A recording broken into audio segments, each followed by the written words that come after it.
Hey there, it's Debbie Reber here. Today I'm going to be talking about interviewing people for your book. So people often ask me, what's the best way to interview people? And also, do I need to transcribe the whole thing? So starting with the best way to interview them. My preferred method of interviewing people is over the phone.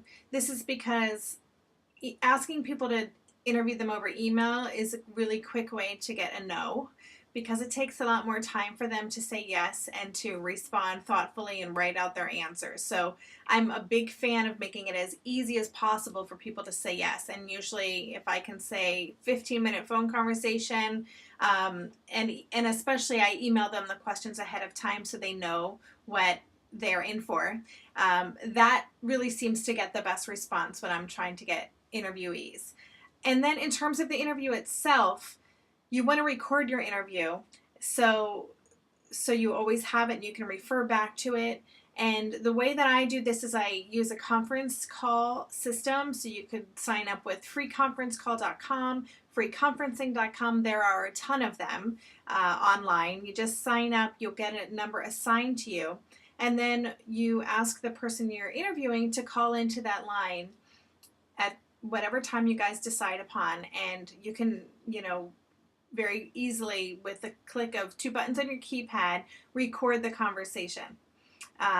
Sometimes I will take notes while I'm conducting the conversation, but I tend to just listen and be really present, because sometimes things come up within the interview that I hadn't planned on, and I want to be really present so I can go down a path maybe I hadn't intended to. And if I'm busy typing while I'm doing the interview, I'm not going to be listening as well. So I tend to just record it and know that I'll go back to it later. So once your interview is finished, first of all, always send people thank you notes, whether email or by hand, just so they know how much you appreciate their time. And then in terms of getting the interview itself, you can download these recordings. You'll go to whatever site you signed up with, freeconferencecall.com.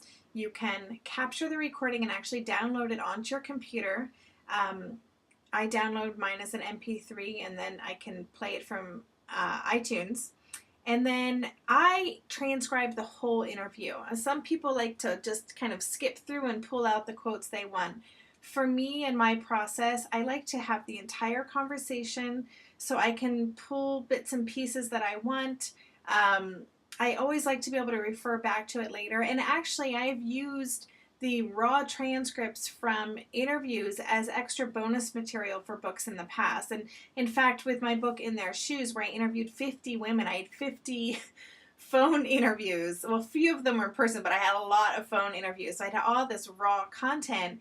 And so I actually released some of those as podcasts, as extras from my book when the book came out. So having that content can be a great way to create ancillary products or bonus content for your book. But anyway, back to transcribing. Yeah, so I'm a fan of transcribing the whole thing. Do what works best for you. But it's really nice then when you sit down to work on the book, or to find ways to weave that interview content in, if you have the whole thing there, and you can just kind of highlight areas that jumped out at you, and then when the time is right, put them into your book.